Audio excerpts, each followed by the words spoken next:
Robo news కి స్వాగతం. తెలంగాణకు 7 నవోదయ విశ్వవిద్యాలయాలు మంజూరు.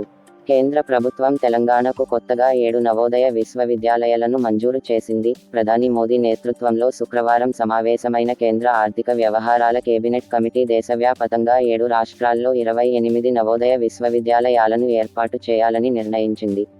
ఇందులో తెలంగాణకు 7 జవహర్ నవోదయ విద్యాలయాలు, ఏపీకి 8 కేంద్రీయ విద్యాలయాలను ప్రకటించింది కేంద్రం. ఇక తెలంగాణలో 7 నూతన జవహర్ నవోదయ విద్యాలయాలను ఏర్పాటు చేయడానికి కేంద్ర క్యాబినెట్ ఆమోదం తెలపడంపై కేంద్ర మంత్రి జి. కిషన్ రెడ్డి పత్రికా ప్రకటన చేశారు. ప్రధానమంత్రి మోడీ అధ్యక్షతన న్యూఢిల్లీలో జరిగిన కేంద్ర క్యాబినెట్ సమావేశంలో తెలంగాణ రాష్ట్రంలో 7 నూతన జవహర్ నవోదయ విద్యాలయ (JNV) లను ఏర్పాటు చేయడానికి ఆమోదం తెలుపుతూ నిర్ణయం తీసుకున్నారు. కేంద్ర క్యాబినెట్ తీసుకున్న ఈ నిర్ణయం పట్ల యావత్ తెలంగాణ ప్రజలతో పాటుగా వ్యక్తిగతంగా నాకు చాలా సంతోషంగా ఉందన్నారు. తెలంగాణలోని జగిత్యాల, నిజామాబాద్, భద్రాద్రి కొత్తగూడెం, మేడ్చల్ మల్కాజ్గిరి, మహబూబ్ నగర్, సంగారెడ్డి, సూర్యాపేట జిల్లాలలో దాదాపు రూ.340 కోట్లతో ఏర్పాటు చేయనున్నారు. ఈ 7 నవోదయ విశ్వవిద్యాలయాల ద్వారా మరో 4,000 మంది తెలంగాణ విద్యార్థులకు 6 నుండి 12వ తరగతి వరకు హాస్టల్ వసతితో సహా అత్యున్నతమైన ప్రమాణాలతో కూడిన విద్య అందనుంది.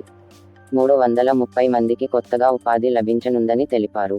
ఏపీలోని అనకాపల్లి, చిత్తూరులో వలసపల్లె, సత్యసాయి జిల్లాలో పాలసముద్రం, గుంటూరులో తాళ్లపల్లె, రొంపిచెర్ల, కృష్ణాలో నూజివీడు, నందిగామ, నంద్యాలలోని డోన్లో క్వబ్ల ఏర్పాటుకు ఆమోదం తెలిపింది. కొమరంభీం జిల్లా కాగజ్నగర్ పట్టణంలోని ఓ మున్సిపల్ కౌన్సిలర్ ఇంటి ముందు మున్సిపల్ కాంట్రాక్ట్ కార్మికులు ఆందోళన 32 మంది దగ్గర నుండి మనిషికి 1,500 వసూలు చేసి మున్సిపల్ సొసైటీ గ్రూపుల్లో కలుపుతామని చెప్పి డబ్బులు వసూలు చేసి 4 సంవత్సరాలు అయినా ఇప్పటి గ్రూపుల్లో కలుపకపోవడంతో కౌన్సిలర్ ఇంటి ముందు ఆందోళనకు దిగిన మున్సిపల్ వాటర్ సప్లై కార్మికులు. గూగుల్ మ్యాప్స్ను నమ్ముకుని గోవాకు. అడవిలో ల్యాండ్ అయిన కుటుంబం. గూగుల్ మ్యాప్స్ను నమ్ముకుని గోవా బయలుదేరిన ఓ కుటుంబం దట్టమైన అడవిలో చిక్కుకుని రాత్రంతా అక్కడే గడిపారు.